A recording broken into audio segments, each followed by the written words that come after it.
doing things more sustainably or more environmentally friendly, it shouldn't be annoying to you. And I think that's the perception. It should be empowering. It should be beautiful.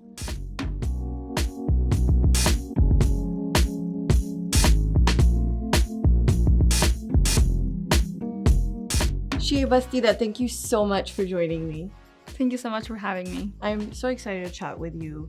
You have been on stages all over the world communicating the urgency of the climate crisis, and you've really become such a powerful voice in this movement. But how did you get here? How did you sort of find your calling as an activist? That's such an interesting question, because I think when you care about something so deeply, you cannot really trace the first time you cared. But big part of it, I will say, is that my parents, when they were in their 20s, met at the first ever Earth Summit of the UN in 1992. So my parents were activists, when they were my age. And they kept seeing each other at conferences, at climate conferences, and fell in love and decided that, they were going to start a family. So I grew up in that environment of parents who were very, very involved in climate, but nobody else around me was. So it was a really weird dynamic. It's like living with parents who are astrophysicists. Like, nobody really knows what they do or what they're about.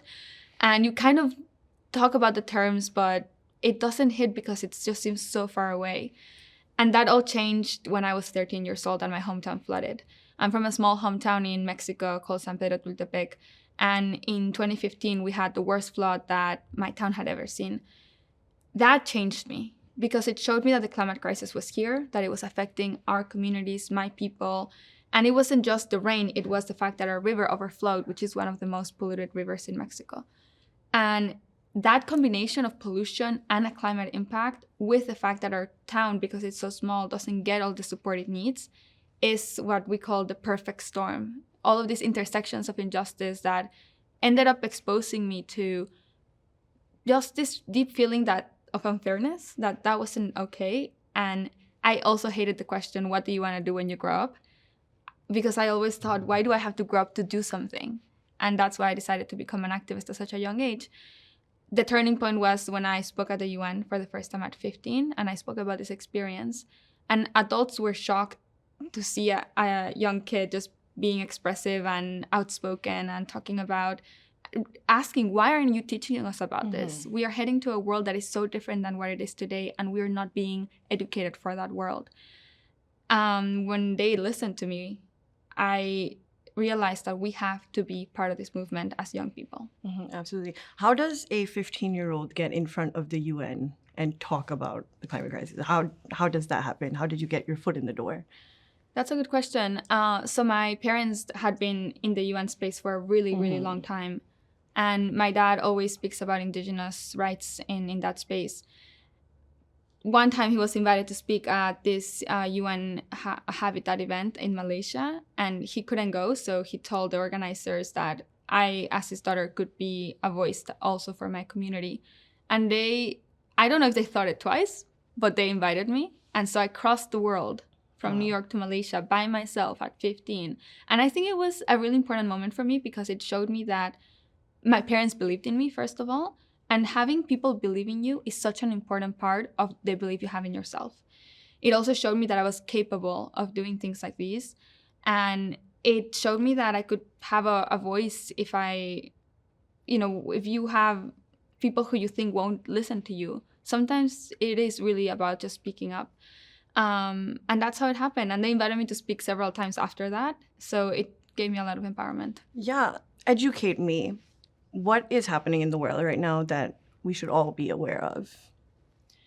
The climate crisis is, I don't even know where to begin, right? It's the worst crisis that humanity has ever faced. Okay. We are right now at 1.3 degrees of warming above pre-industrial levels, which means that we have released a lot of emissions into the atmosphere that are causing our world to heat up. That causes weather to speed up, extreme weather events, stronger hurricanes, stronger wildfires. Everything that we're seeing in the news today is caused because of this warmer world.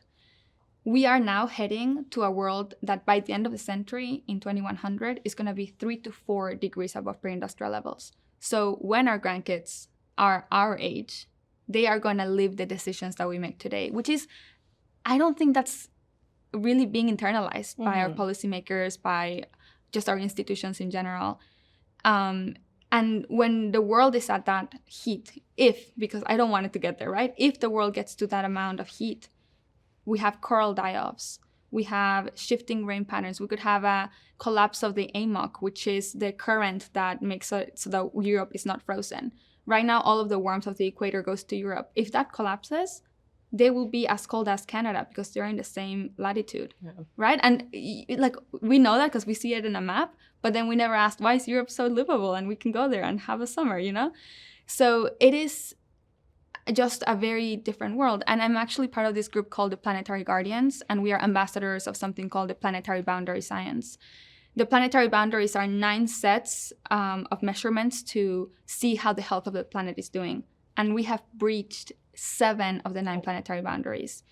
We just announced last week that we reached the ocean acidification boundary, which means that our ocean is more acidic than ever. And that causes corals to bleach, things like that. When you're in these rooms with these policymakers and you're communicating this, you know, as a young person, do you feel that they're taking you seriously, or is that a challenge? It is a challenge. I think they tokenize us a lot. And that happens to everybody who's young, right? It's not unique to climate activists or activists. There's this checkbox that they have. If we invite one young person, then we're doing our job. But that's not where meaningful engagement comes from. I understood that very early on, that just being invited to speak somewhere doesn't mean that things are going to change. We need to be in the advisory boards. We need to be in the boards. We need to be in the rooms where complex conversations are being had, because they usually have us to speak at people in big stages, and then we're gone. And they might be shocked, maybe something changed, maybe we touched them, but is that gonna ensure that we have policy written that is different? I don't think so.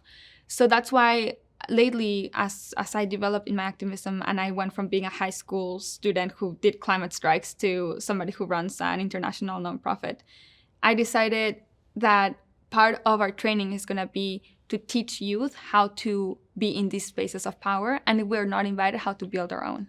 Tell me more about the Re-Earth initiative. What all are you doing there? So Re-Earth started about 5 years ago, and I would say we became a real organization maybe 2 years ago, because that's when we started getting funding. And the funding for youth environmental space is so stark. I mean, just for youth in general, it's hard for us to access resources, but we are in the largest wealth transfer in history. So I'm hoping that is going to change.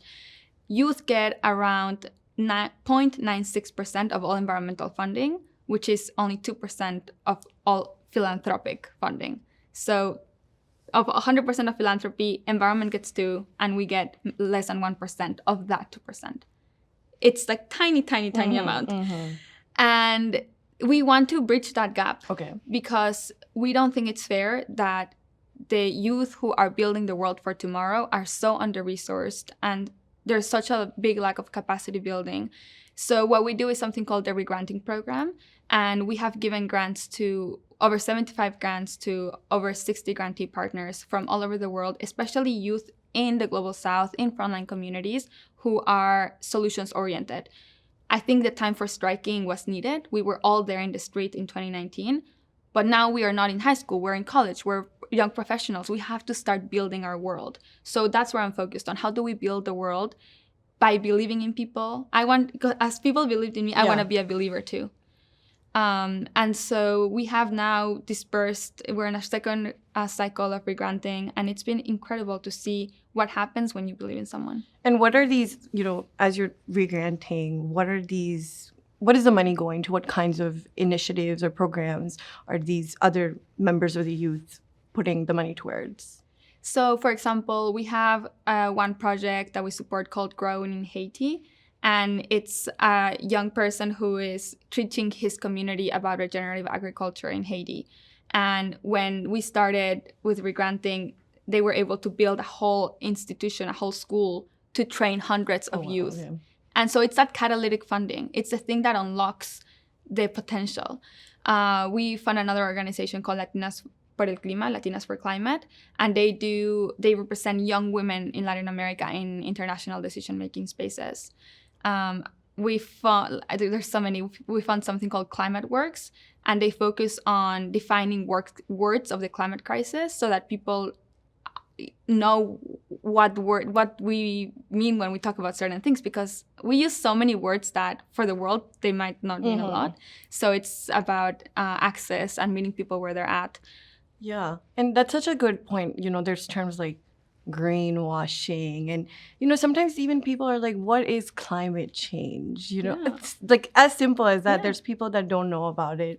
What do you think in this, we're in a very digital age, what is the best way to communicate with the common person? How do you get them to care about this?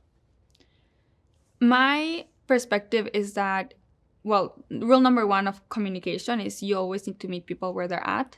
And right now we all have our individualized algorithms that show us what we care about. So we are not in a place where we can put an ad and then people will care, right? So it's really building community. I think person to person is one thing. So we do a lot of in-person events, gatherings. We just finished our first ever youth gala, which is incredible. And it's telling people the work that we're doing in those settings. People crave community. In Mexico City, I've been going to so many workshops of that breach the climate of emotions and just making sure that people can have that outlet as well. Another really important thing when communicating the climate crisis is that we're really tired of doomerism, right? Like, we cannot say the world is ending and then people go, well, okay, then what do I do? We have so much that we can still do. Scientifically, we can still go back into the 1.5 degree target by the end of the century. There's so much to save, there's so much to fight for. We have each other to fight for, you know what I mean? That's why I love this community, because we are seeing what the world is going to be like when we are in 2050. I'm going to be 48. I don't know how old you'll be, but I'm sure you'll be like close to that, It's our world. Yeah. And so what are we doing to make sure that that's the case and we tell those stories?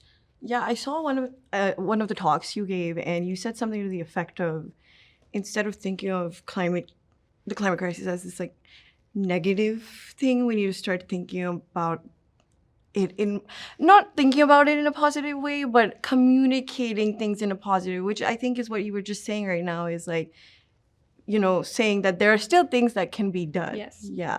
Tell me a little bit more about that. Our climate storytelling, our narrative is that we're heading to apocalypse. Yeah. And that is so harmful for us to think about the future in that way, because the way in which we think about the future does dictate how we behave.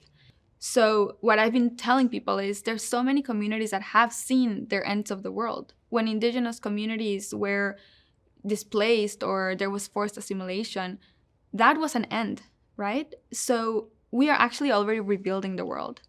We should see ourselves as builders and architects of the future.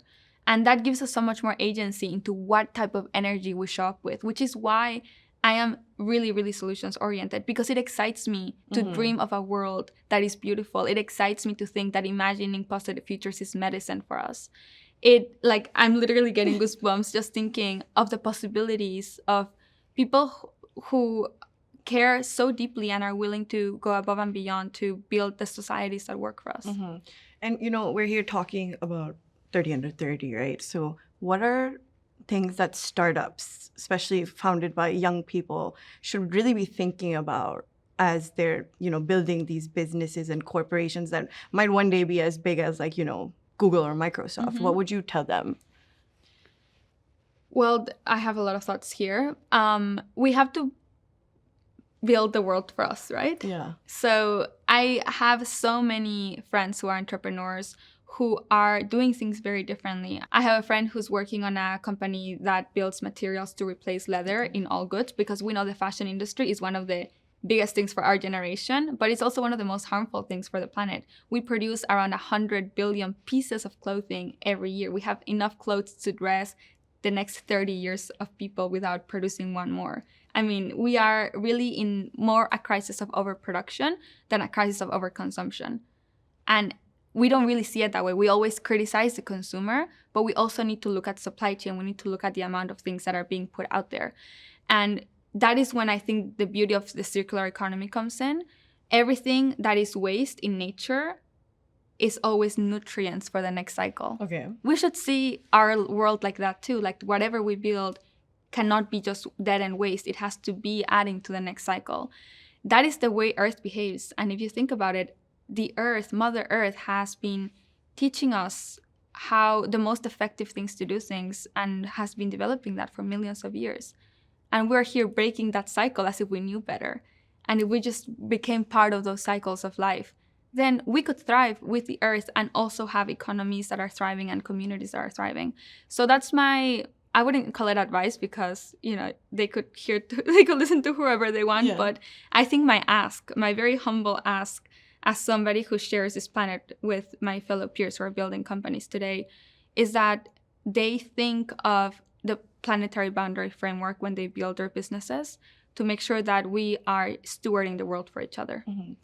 How do you think AI is going to affect the planet? There's a lot of talk about just data centers and how just asking ChatGPT for random things is actually hurting the planet. Tell me more about what should we know about that? Well, it is true that data centers are some of the most energy-intensive infrastructure that we have right now in the world. AI data centers and data centers in general should be powered by renewable energy. I think that is the baseline. We cannot keep building, and all of these tech companies, they all had net zero targets for 2050. Mm-hmm. And because of AI, they're backing down from those commitments. So it's actually really serious. These data centers are consuming more energy than I think we can imagine. And then the other side of it is asking ChatGPT for everything. Like it might be keeping us from community, So like maybe check in with your friend first and then ask Chat. Mm-hmm. I know the kids call it. No, like we're a bit older. So do I. But are there any positives you see with, everybody adopting AI in their daily lives? Maybe not daily lives, but a really important use of AI for climate is actually waste management. Okay. If you can ask AI how to, like, what new products or what can be made for this waste, that's actually really, really effective. And there's a lot of work being done around that. Also for climate scientists, it's really incredible for looking at all of these different weather patterns and trying to predict things better, making our models more accurate. So it can have good implications for waste and for science. I think for day-to-day use, what if we ask how to make everything that you do more sustainable? I think it might have more ideas than me. Yeah.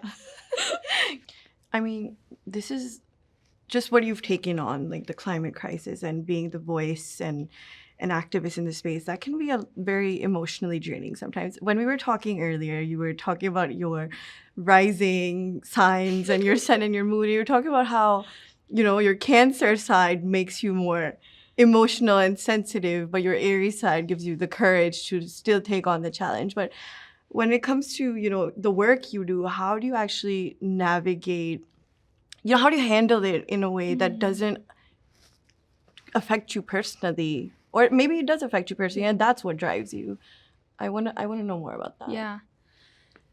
So I feel things very, very, very deeply. And I think that is why I care so much too, because I am very empathetic. And when I see injustice, I feel rage about it and I want to do something about it. But I realize that if our activism comes from anger, you burn out. If our activism comes from just fueling it with us being upset about the state of the world, we're not going to last for a long time. When our activism is fueled with deep love of what we care about, of each other, of the future. Like imagine what it's like to love the future. What type of future do we want to have to love the future? That is when my fight just becomes so much rooted. And I meet all types of people. Mm-hmm. I think I once spoke in a summit with 40 heads of state, and I was the only youth speaker there. And I've been in environments where I'm also just speaking with company leaders. I've been invited to Davos, to, like all of these places, all different types of people. And then my community at home who I am representing as well, which is a big responsibility. I see every single person as a seed of potential for connecting with the world. I think, think of huge, ginormous trees in the Amazon. They came from a little tiny seed. We're all that, and we need to steward that environment for us to grow for each other. So I could never go into a place and judge somebody, right? Because they're just like every one of us, growing in their potential. And I think what we need to do is create the environment that is necessary for us to find what is the ground that we can flourish in. Because if you're a seed for a mangrove seed for the desert, you're not going to flourish in the jungle. Yeah. Like, we need to find our place, but we all belong. For a lot of people, it can be really daunting to think about the climate crisis. As we've talked about, it's been set up in such a way like, okay, the world's going to end anyway, so I'm not thinking about this. And then there's also this feeling of being overwhelmed, like, do I really need to drink from a paper straw or things like that? People think about that. They say that. If you could give them one piece of advice of something they could start now in their day-to-day lives, what would you tell them? One of my mentors, Diane Elizabeth Johnson, has this diagram that I find super helpful. It's like a Venn diagram that has 3 circles. And one of the sides say what you're good at. The other one says what brings you joy. And then the other one says what needs to be done. And in the middle, that is what you should do for climate. I think being part of, building a better world is everybody should be called to it. I think it's a big misconception to say that being or doing things more sustainably or more environmentally friendly is a weight, that it shouldn't be annoying to you. And I think that's the perception, that it's annoying to have to have your straw melt away or, all of these things. It should be empowering. It should be beautiful. And so if you haven't found that, then don't stop looking. Okay. Thank you so much for joining me. Thank you for having me.